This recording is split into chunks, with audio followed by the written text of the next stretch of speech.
ಧರ್ಮ ಸಂಸ್ಥೆಯ ಎಲ್ಲ ಮುಖಂಡಗಳೇ, ಪದಾಧಿಕಾರಿಗಳೇ, ಇವತ್ತು ಯಜಮಾನ್ ಜನಪ್ಕಾರಿ ಶ್ರೀ ದೊಡ್ಡಣ್ಣ ಶೆಟ್ಟಿಯವರ ವಾರ್ಷಿಕ ಆರಾಧನಾ ಮಹೋತ್ಸವವನ್ನು ನಾವೆಲ್ಲ ಸೇರಿ ಮಾಡ್ತಾ ಇದ್ದೇವೆ. ಸ್ವಲ್ಪ ಇರಪ್ಪ ಪ್ಲೀಸ್, ನೀವೇ ಮಾತಾಡಿದ್ರೆ ಹೋಗ್ತಾ ಇರ್ತೀನಿ. ನನಗೆ ನಮ್ಮ ಒತ್ತಡ ನಿಮ್ಗೆಲ್ಲ ಗೊತ್ತಿದೆ, ಮಾಧ್ಯಮದಲ್ಲಿ ನಮ್ಮ ಸಿನಿಮಾ ಎಲ್ಲ ನೋಡ್ತಾ ಇದ್ದೀವಿ. ನಮ್ಮ ಏನು ಹೋರಾಟಗಳು ನಡೀತಾ ಇದೆ, ಈ ಮಧ್ಯದಲ್ಲೂ ಕೂಡ ನೀವು ತಯಾರು ಮಾಡ್ತಂತ ಹೆಣ್ಣಿನ ನಮ್ಮ ತಲೆಗೆ ಹಾಕೊಂಡು ಸ್ವಲ್ಪ ಶಾಂತಿಯಿಂದ ಇರೋಣ ಅಂತೇಳಿ ನಿಮ್ಮನ್ನೆಲ್ಲ ಭೇಟಿ ಮಾಡಲಿಕ್ಕೆ ಇದು ಬಂದಿದ್ದೇನೆ. ನಿಮ್ಮ ಎಣ್ಣೆ ಈ ದೀಪಕ್ಕೂ ಬೇಕು,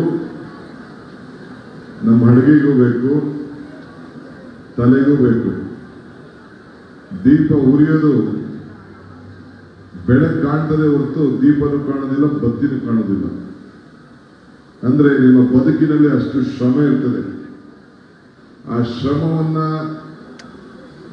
ಆ ಪ್ರಕೃತಿಯ ನಿಯಮವನ್ನ ಮೊದಲಿಂದ ಕೂಡ ನೀವು ಕಾಪಾಡ್ಕೊಂಡು ಬಂದಂತ ಒಂದು ದೊಡ್ಡ ಗಾಣಿಗ ಸಮುದಾಯದ ಮಹಾಜನತೆಗೆ ನನ್ನ ಸಾಷ್ಟಾಂಗ ನಮಸ್ಕಾರ ಹೇಳಲಿಕ್ಕೆ ನನಗೆ ಬಂದಿದ್ದೇನೆ. ನಾನು ನಿಮ್ಮ ಹತ್ರ ಓಟಿಗೆ ಬರಲಿಲ್ಲ, ಇಲ್ಲ ದುಡ್ಡು ಕೇಳಕ್ ಬರಲಿಲ್ಲ, ನಿಮ್ಮ ಸನ್ಮಾನಕ್ಕೆ ಬರಲಿಲ್ಲ. ಈ DK ಶಿವಕುಮಾರ್ ಮತ್ತು ಈ ಸರ್ಕಾರ ನಿಮ್ಮ ಜೊತೆ ಇದೆ ಅಂತ ಹೇಳಲಿಕ್ಕೆ ನಾನು ಇಲ್ಲಿಗೆ ಬಂದಿದ್ದೇನೆ. ಇವತ್ತು ವೇದಿಕೆಯಲ್ಲಿ ನನ್ನ ಮಿತ್ರ ಸುದರ್ಶನ್ ಇದ್ದಾರೆ, ಮತ್ತೊಬ್ಬ ನಿಮ್ಮ ಸಂಸ್ಥೆಯ ಅಧ್ಯಕ್ಷರು ನನ್ನ ಮಿತ್ರ ಅಂತ ಸುರೇಶ್ ಇದ್ದಾರೆ, ರಾಜಶೇಖರ್ ಇದ್ದಾರೆ, ಮತ್ತು ಎಲ್ಲ ಪದಾಧಿಕಾರಿಗಳು ಕೂಡ ಎಲ್ಲ ಇದ್ದಾರೆ. ಬಹಳ ದಿನ ನಮಗೆ JMT ರಾಜನ್ ನಮಗೆ ಬಹಳ ಆತ್ಮೀಯರಿದ್ರು. ಅವರ ಮಗ ಕೂಡ ನನ್ನ ಜೊತೆ ವಿದ್ಯಾಸಂಸ್ಥೆಗೆ ಓದ್ತಿದ್ದ. ಅವರ ಸಹೋದರ ನಾಗರಾಜ್ ಅವರು ನನ್ನ ಹಿಂದೆ ಮಂತ್ರಿಯಾಗಿದ್ದಾಗ ನನ್ನ ಜೊತೆ ಕೆಲಸ ಮಾಡ್ತಿದ್ರು. ಬಹಳ ಪರಿಚಯ ಇದೆ. ತಮ್ಮ ಬದುಕು ಬಹಳ ಶ್ರಮದ ಬದುಕು. ನಾನೊಂದು ಮಾತು ಹೇಳ್ತಾ ಇರ್ತೇನೆ, ಮನುಷ್ಯನ ಹುಟ್ಟು ಆಕಸ್ಮಿಕವಾದ್ದು, ಸಾವು ಅನಿವಾರ್ಯ, ಜನನ ಉಚಿತ, ಮರಣ ಖಚಿತ ಅಂತ. ಈ ಹುಟ್ಟು ಸಾವಿನ ಮಧ್ಯದಲ್ಲಿ ನಾವು ಏನು ಮಾಡ್ತೀವಿ ಬಹಳ ಮುಖ್ಯ.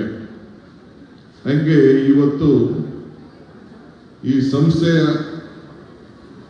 ಪುಣ್ಯ ನಾಯಕರಾದಂಥ ದೊಡ್ಡಣ್ಣ ಶೆಟ್ಟಿಯವರು ಈ ಬೆಂಗಳೂರಿನ ಸೆಂಟ್ರಲ್ ಭೂಮಿಲಿ ಕೋಟೆ ಒಳಗಡೆನೆ ಬ್ರಿಟಿಷರವರು ಆಳ್ತಿದ್ದಂಥ ಕಾಲದಲ್ಲೇ ಈ ಮಾರ್ಕೆಟ್ ಮಧ್ಯದಲ್ಲಿ ಇಂಥ ದೊಡ್ಡ ಚಾರಿಟೇಬಲ್ ಧರ್ಮಾಧಿಕಾರ ಸಂಸ್ಥೆಯನ್ನು ಮಾಡಿ ನಿಮ್ಮ ಸಮುದಾಯಕ್ಕೆ ಒಂದು ದೊಡ್ಡ ಹೆಸರು ಬರೋ ರೀತಿಯಲ್ಲಿ, ಜೊತೆಗೆ ಎಲ್ಲ ವರ್ಗದ ಜನರನ್ನ ಕೂಡ ಸೇರಿಸ್ಕೊಂಡು, ಎಲ್ಲ ಜಾತಿ ಜನಗಳನ್ನು ಕೂಡ ಮಧ್ಯದಲ್ಲಿ ಸೇರಿಸ್ಕೊಂಡು ಜನರ ಹೃದಯವನ್ನು ಗೆಲ್ಲಬೇಕು ಅಂತೇಳಿ ನಿಮಗೆ ಮಾರ್ಗದರ್ಶನ ಕೊಟ್ಟಿದ್ದಾರಲ್ಲ, ಆ ಪುಣ್ಯಾತ್ಮನಿಗೆ ಇನ್ನ ದೊಡ್ಡ ಶಕ್ತಿ ಕೊಡಲಿ ನಿಮ್ಮೆಲ್ಲರೂ ಕೂಡ ಅಂತ ಹೇಳಿ ನಾನು ಇವತ್ತು ಈ ಪುಣ್ಯ ಕಾರ್ಯಕ್ರಮದಲ್ಲಿ ಭಾಗವಹಿಸಬೇಕು ಅಂತೇಳಿ ನಾನು ಇಲ್ಲಿಗೆ ಬಂದಿದ್ದೇನೆ.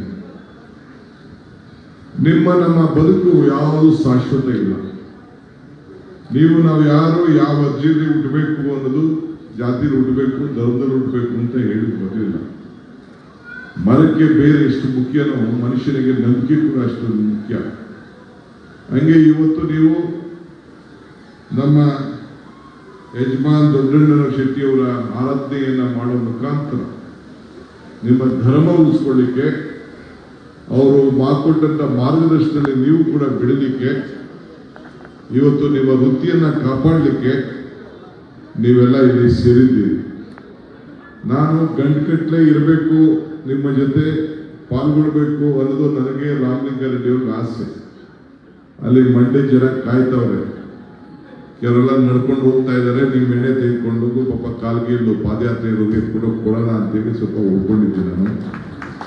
ಸೊ ಅದಕ್ಕೆ ನಾನು ಇಷ್ಟೇ ಹೇಳೋದು, ದೇವರು ನಿಮಗೆ ವರನ ಕೊಡೋದಿಲ್ಲ, ಶಾಪನ ಕೊಡೋದಿಲ್ಲ, ಅವಕಾಶ ಮಾತ್ರ ಕೊಡ್ತಾನೆ. ನಿಮ್ಗಿರುವಂಥ ಅವಕಾಶದಲ್ಲಿ ಜನ ಸೇವೆಯನ್ನು ಮಾಡಿ ನಮ್ಮ ರಾಮಲಿಂಗಾರೆಡ್ಡಿಯವರು ನಿಮ್ಮ ಸಂಸ್ಥೆ ಬಗ್ಗೆ ಅಪಾರವಾದಂಥ ವಿಶ್ವಾಸ ಇದೆ, ನನಗೂ ಇದೆ, ನಿಮ್ಮ ಸಮಾಜದ ಬಗ್ಗೆ ಇದೆ. ಬೇರೆ ಯಾವ್ದಾದ್ರು ಇನ್ನೊಂದು ಕಾರ್ಯಕ್ರಮಕ್ಕೆ ಬನ್ನಿ, ಒಂದು 2-3 ಗಂಟೆ ಕೂತ್ಕೋತೀನಿ, ಬೇರೆ ವಿಚಾರಗಳನ್ನ ಚರ್ಚೆ ಮಾಡೋಣ. ಸುರೇಶ್ ಅವರು ತಮ್ಮ ಸಂಸ್ಥೆಗೆ ಏನಾಗಬೇಕು ಅನ್ನೋದು ನನಗೊಂದು ಅರ್ಜಿ ಕೊಟ್ಟಿದ್ದಾರೆ. ಇನ್ನು ರಾಜ್ಯ ಮಟ್ಟದ ಸಂಸ್ಥೆಯವರು ಕೂಡ ಒಂದು ಅರ್ಜಿ ಕೊಟ್ಟಿದ್ದಾರೆ. ಇಬ್ಬರು ಸಪ್ರೇಟಾಗಿ ಬರೆದಿದ್ದೀನಿ.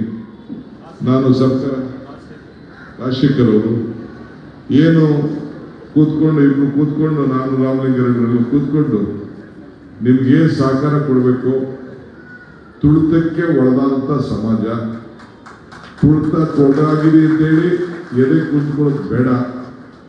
ನೀವು ಏನು ಮಾಡಲಿಲ್ಲ ಅಂತಂದ್ರೂ ನೀವಿಂದ ದೀಪ ಹಚ್ಚಕ್ಕೆ ಸಾಧ್ಯ ಇಲ್ಲ, ಕತ್ಲೆಯಿಂದ ಬೆಳಕು ತೆಗೆದುಕೊಳ್ಳೋದಕ್ಕೆ ಸಾಧ್ಯ ಇಲ್ಲ. ಶುಭಂ ಕರೋತಿ ಕಲ್ಯಾಣಂ ಆರೋಗ್ಯಂ ಧನ ಸಂಪದಂ ಜ್ಞಾನ ಶಕ್ತಿ ಸ್ವರೂಪಸ್ಥ ದೀಪ ಜ್ಯೋತಿ ಪ್ರಕಾಶಕ. ಸೊ ತಮ್ಮೆಲ್ಲರೂ ಕೂಡ ತಾವು ಕಟ್ಟಿಸಂತ ದೀಪದಿಂದ ಬೆಳಗ್ತಾ ಇದ್ದೇವೆ. ಶುಭ ಆಗಲಿ. ಬೇರೆ ದಿನ ಬಂದು ಕೆಲವು ವಿಚಾರಗಳನ್ನ ಮಾತಾಡ್ತೀನಿ. ಉದಯ್ ಗಲ್ಲಾಚಾರ್ ಅವರು ಬಂದಿದ್ದಾರೆ, ಅವರು ನಿಮ್ಮ ಪ್ರತಿನಿಧಿಯಾಗಿ ಬಂದಿದ್ದಾರೆ. ಅವ್ರಿಗೂ ಒಳ್ಳೇದಾಗ್ಲಿ, ನಿಮಗೂ ಒಳ್ಳೇದಾಗ್ಲಿ ಅಂತ ಹೇಳಿ ವಿಶೇಷವಾಗಿ ಆಡಳಿತ ಮಂಡಳಿ ನೂತನವಾಗಿ ಆಯ್ಕೆಯಾದಂಥ ಸುರೇಶ್ ಅವರ ಮುಖಂಡತ್ವದಲ್ಲಿ ಆಡಳಿತ ಮಂಡಳಿ ನೀವೆಲ್ಲ ಒಗ್ಗಟ್ಟಿನಿಂದ ಪ್ರೋತ್ಸಾಹ ಕೊಟ್ಟು ಹೆಂಗೆ ಸಾಕ್ಷಿ ಗುಡ್ಡೆಯನ್ನ ನಮ್ಮ ದೊಡ್ಡಣ್ಣ ಶೆಟ್ಟಿಯವರು ಬಿಟ್ಟು ಹೋಗಿದ್ದಾರೆ, ಹಂಗೆ ಸುರೇಶ್ ಅವರ ಕಾಲದಲ್ಲೂ ಕೂಡ ಒಂದು ಸಾಕ್ಷಿ ಗುಡ್ಡೆ ಬಿಟ್ಟು ಹೋಗ್ಲಿ ಅಂತೇಳಿ ಪ್ರಾರ್ಥಿಸಿ ನಾನು ಮಾತು ಮುಗಿಸ್ತೇನೆ. ಅನ್ಯತೆ ಭಾವನೆ ಮಾಡಬೇಡಿ. ನಾನು ಮಂಡ್ಯಕ್ಕೆ ಹೋಗಬೇಕಾಗಿದೆ, ಅಲ್ಲಿ ನಮ್ಮ ಹೋರಾಟ ನಡೆಸಬೇಕಾಗಿದೆ. ನಮಸ್ಕಾರ.